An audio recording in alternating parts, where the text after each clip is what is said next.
Next हमारा point है क्विंचिंग्स। Quenching क्या है? क्विंचिंग्स जब फ्लोरोसेंस की इंटेंसिटी सॉल्यूशन के अंदर डिक्रीज हो जाए उस प्रोसेस को हम क्विंचिंग बोला जाता है। ठीक है, तो decrease in fluorescence intensity due to specific effect of solution it called quenching. ठीक है, तो ये होता क्यों है? कंसंट्रेशन चेंज हो जाए, पीएच चेंज हो जाए, टेम्परेचर हो जाए, विस्कोसिटी हो जाए, इनके कारण होती है। तो हम देखते हैं क्विंचिंग क्यों होती है। ठीक है, आगे देखेंगे। तो कुछ टाइप्स होते हैं क्विंचिंग्स के, तो यहाँ पे हमारे 4 टाइप्स हमने लिखे हुए हैं क्विंचिंग्स के।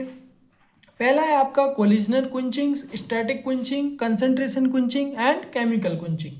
तो पहला हमारा पॉइंट है chemical quenching, sorry collisional quenching, है ना, कोलिजनल क्विंचिंग। ठीक है, तो यहाँ पे देखिए कोलिजनल क्विंचिंग का सिंपल सा मीनिंग हम आपको ऐसे समझाते हैं। देखो क्विंचिंग क्यों होती है? क्विंचर्स की वजह से। क्विंचर्स का मतलब है जो मॉलिक्यूल, देखो एक मॉलिक्यूल है एफ जिसकी हमको फ्लोरोसेंस चेक करनी है, दूसरा मॉलिक्यूल है क्यू जो कि इम्प्यूरिटी है, जो कि क्या है? इम्प्यूरिटी है, उसको बोला जाता है क्विंचर्स, और इसको बोला जाता है फ्लोरोसेंस मटेरियल जो कि फ्लोरोसेंस देगा। ठीक है, तो जो हमारा मेन मटेरियल्स है, लेकिन इसके कारण ये क्या होता है? थोड़ी परेशानियाँ आती हैं। ठीक है, तो यहाँ पर क्या है? ये एक प्रकार का एरर है या फिर इम्प्यूरिटी है। ठीक है, तो इसको बोला जाता है क्विंचर।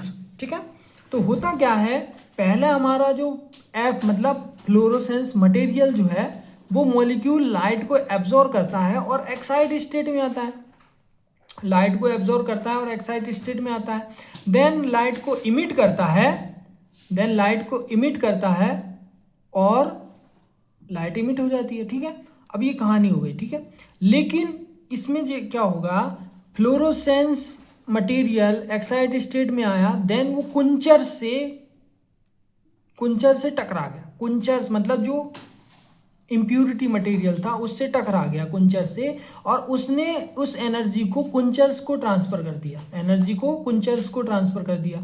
तो अब यहाँ पर फ्लोरोसेंस यहाँ पर एनर्जी रिलीज कर रहा था फ्लोरोसेंस मटेरियल्स, जबकि यहाँ पर वो इसको ट्रांसफर कर दिया, यहाँ पर रिलीज कर रहा था, तो उस रिलीज एनर्जी डिटेक्ट हो जा रही थी, जबकि यहाँ पर क्या हुई? वो डिटेक्ट नहीं हो गई, वो कुंचर्स के पास चली गई। ठीक है, तो फ्लोरोसेंस हुआ ही नहीं, फ्लोरोसेंस फिनोमिना हुआ ही नहीं। ठीक है, वो क्यों नहीं हुआ? क्योंकि कुंचर्स ने एक्साइट स्टेट में आकर उसकी एनर्जी छीन ली।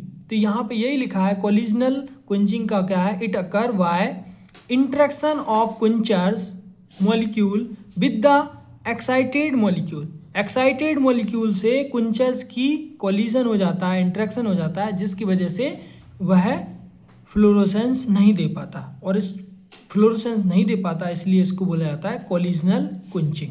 ठीक है, नेक्स्ट है कोलिजनल क्विंचर्स कौन कौन होते हैं? क्लोरीन है, आयोडीन है, हैवी मेटल्स है, ये कोलिजनल क्विंचर्स होते हैं। ठीक है, नेक्स्ट पॉइंट है हमारा स्टैटिक क्विंचिंग। स्टैटिक क्विंचिंग में आप समझिए, जो अभी हमने जो प्रोसेस देखी थी वो एक्साइट स्टेट में देखी थी कोलिजनल क्विंचिंग की, यहाँ पर वही प्रोसेस आपको ग्राउंड स्टेट में देखने को मिलेगी, बस इतना ही है। ठीक है, तो यहाँ पे आप देखिए पहला जो हमारा ग्राउंड स्टेट वाला फ्लोरोसेंस मटेरियल है जो कि एक्साइट नहीं हुआ है, उससे डायरेक्टली कुंचर्स बाइंड हो गए, कॉम्प्लेक्स बना लिया।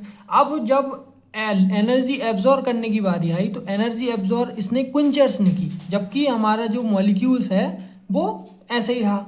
तो जब क्विंचर्स ने एनर्जी एब्जॉर्ब की तो वही रिलीज करेगा। एनर्जी रिलीज किसने किया? क्विंचर्स ने। तो जो रिलीज एनर्जी है वो अब डिटेक्ट होगी, तो किसकी डिटेक्ट होगी? क्विंचर्स की।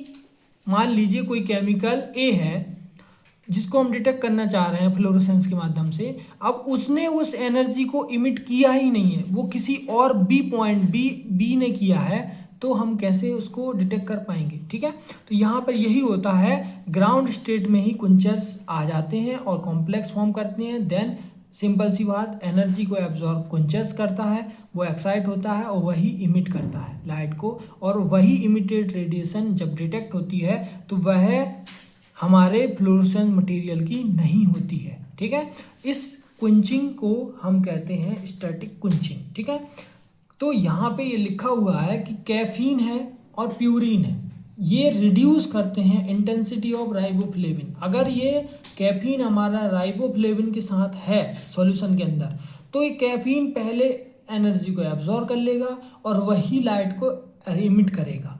तो जो राइबोफ्लेविन को हम चेक करना चाहते हैं फ्लोरोसेंस, वो हमको पता ही नहीं चलेगा। ठीक है, नेक्स्ट हमारा कुंचिंग है, वो है कंसंट्रेशन कुंचिंग। ठीक है, अब कंसंट्रेशन कुंचिंग का सिंपल सा मीनिंग क्या है कि कंसंट्रेशन बढ़ेगी तो फ्लोरोसेंस घट जाएगी। क्यों? क्योंकि कंसंट्रेशन जब ज़्यादा होती है तो मॉलिक्यूल अच्छे से लाइट को एब्जॉर्ब नहीं कर पाते हैं, लाइट अच्छे से एब्जॉर्ब नहीं होती है तो लाइट अच्छे से इमिट भी नहीं होगी, अच्छे से इमिट नहीं होगी तो फ्लोरोसेंस हमारा अच्छे से नहीं आएगा, सिंपल सा। तो टाइप ऑफ सेल्फ कुंचिंग, ये सेल्फ कुंचिंग का टाइप होती है, occurs when concentration of molecule increase हो जाती है। ठीक है, तो फ्लोरोसेंस की इंटेंसिटी कम हो जाती है। अगला है केमिकल कुंचिंग। केमिकल कुंचिंग में आप देखिए लास्ट कुंचिंग है, इसमें आप देख सकते हैं कि केमिकल्स की वजह से, कुछ केमिकल जैसे कि आपका वेरिएशन हो गया, पीएच चेंज हो गया, ऑक्सीजन की कमी आ गई, या फिर ऑक्सीजन हैलाइड की प्रेजेंस है, हैवी मेटल की प्रेजेंस है, इनमें वेरिएशन हो गया, हैलाइड में, हैवी मेटल्स में, ऑक्सीजन में, पीएच में वेरिएशन हो गया। तो होता क्या है, इस प्रकार की कुंचिंग को बोला जाता है केमिकल कुंचिंग, मतलब इनकी वजह से फ्लोरोसेंस में कमी आ जाना केमिकल कुंचिंग कहलाता है। तो इस प्रकार से हमने आपके पूरे फैक्टर अफेक्टिंग देख लिए, कौन कौन से फैक्टर जो हैं वो फ्लोरोसेंस को अफेक्ट करते हैं, जो हमने सारे फैक्टर्स पढ़ लिए हैं। आई होप आपको ये टॉपिक अंडरस्टैंडिंग लगा होगा। मिलते हैं नेक्स्ट वीडियो में, तब तक के लिए धन्यवाद। आप इसके स्क्रीनशॉट ले सकते हैं।